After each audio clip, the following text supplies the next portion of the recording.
Hello, my name is Andrew, and today we're doing a first impression review of the Magical Shoes Echo. Let's check it out. Up front, you've got a wide toe box. This is something that Magical Shoes has done a good job on with some of their shoe updates, which I like. It's a little bit more squared off. There's lots of room here. It gets a little more snug towards the upper, but you can open up the laces a lot if you have a little bit higher volume shoe. There's definitely plenty of room vertically in the shoe. It's got a suede upper, so it's really soft, and then it's fully stitched to the sole all the way around. Plenty of really good flexibility. There's nothing rubbing anywhere. And even though the portion around the collar is a little bit thicker, you can see that it's got tons of flex. There's nothing that feels hard or pressing against your ankles. But my favorite feature is the zip. I mean, like, how cool is this? I don't think I've ever seen a low-cut shoe that has a zip. And at first I was like, well, is it necessary? But then I like having it on my Magical boots, you know, so it's like, why not on a shoe? And I think that they've kind of blended it in, you know, because it's the same color as the laces, so it doesn't really stick out. And then for a little more protection, they've got a sleeve that runs down there so that when you zip it up, there's kind of like a double layer, you know, so it's not soaking through the zipper.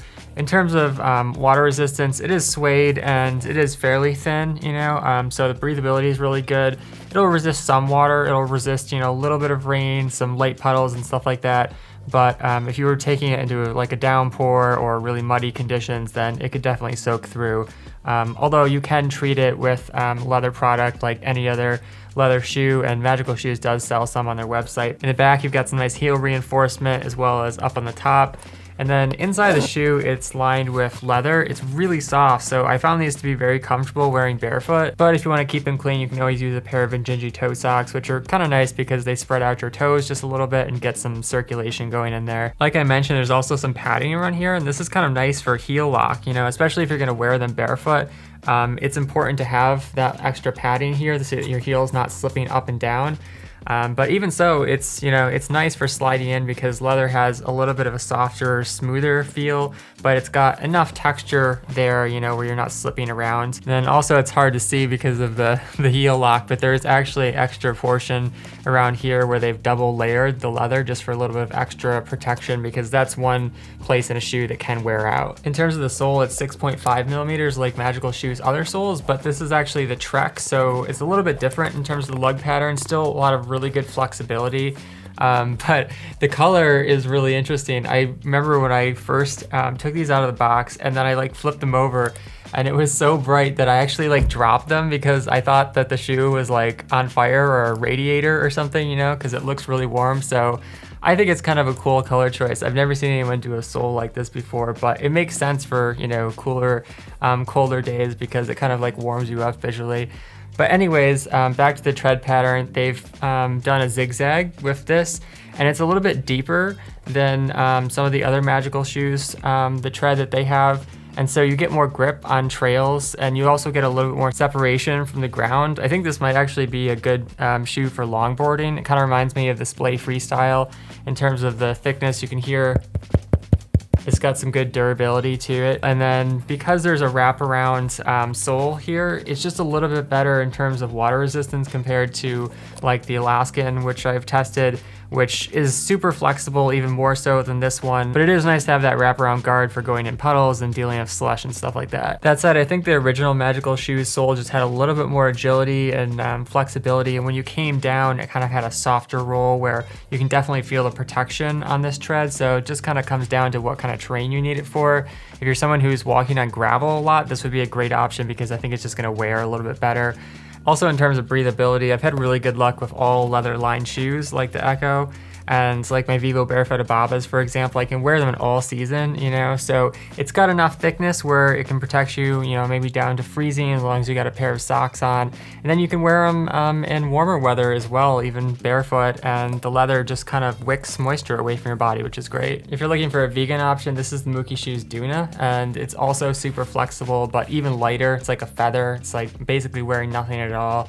And the upper is undyed cotton hemp blend. It's also got a cotton lining, so I would say leather is just a little bit more breathable, but it's fairly thin, and hemp definitely has a little bit more moisture wicking capability than cotton alone. So I found them to be pretty versatile for summer and colder days as well. And there's a lot of room in here. You can see that you could really open up the laces And because the wraparound sole is so thin and bendy, you know, it gives you almost like an extra wide toe box, which is great. And then if you're wearing them in colder weather, you can stack up multiple socks and maybe an insole in there as well.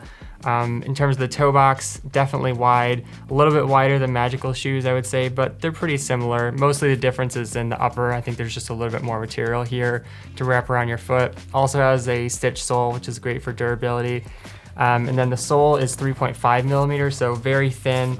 It's good for roads, probably not so much gravel. It can wear down a little bit faster there.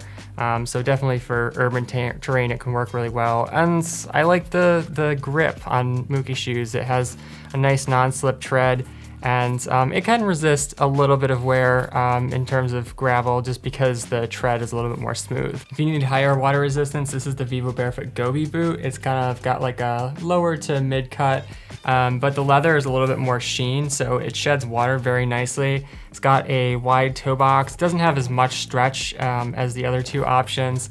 But also really lightweight. My friend Andrew even does some trail running in these, which is kind of crazy. So I guess the rubber holds up, but also a stitch sole, which is nice, reinforcement in the back. Same kind of leather lining that the Echo has, which feels really amazing. And then in terms of the sole, it's 4 millimeters, so kind of in between, a little bit thicker than Mooky shoes, but not quite as thick as Magical shoes.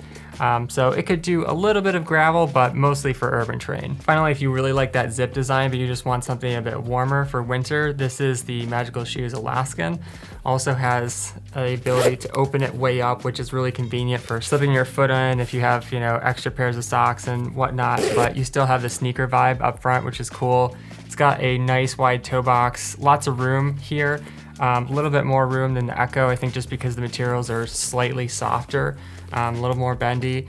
Some decent water resistance up here in terms of like going out in rain, but like I said before, the tread guard is cut a little bit lower, so it does improve the flexibility a lot. I really love walking around in these boots. And the tread's pretty versatile for trails too. It's got some toughness to it. It is a little bit more flexible than the Echo, but not quite as grippy because you don't have as deep lugs. The midsole is a little bit thicker, and then the lugs. Then inside, this is the light, so it's got a synthetic fleece lining, which is a little bit better for, you know, mid temperatures. They've also got the Alaskan Original, and this one has a thicker wool insulation. It's basically the same thing, but you know, just a little bit warmer for winter. I love this stuff. It's very puffy, really breathable, wicks moisture away from your body.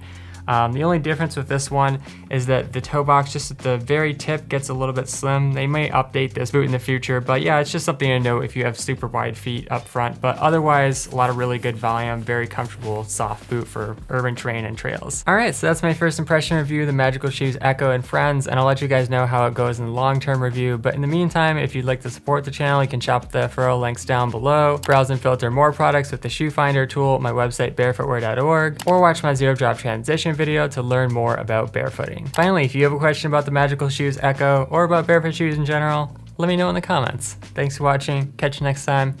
Peace.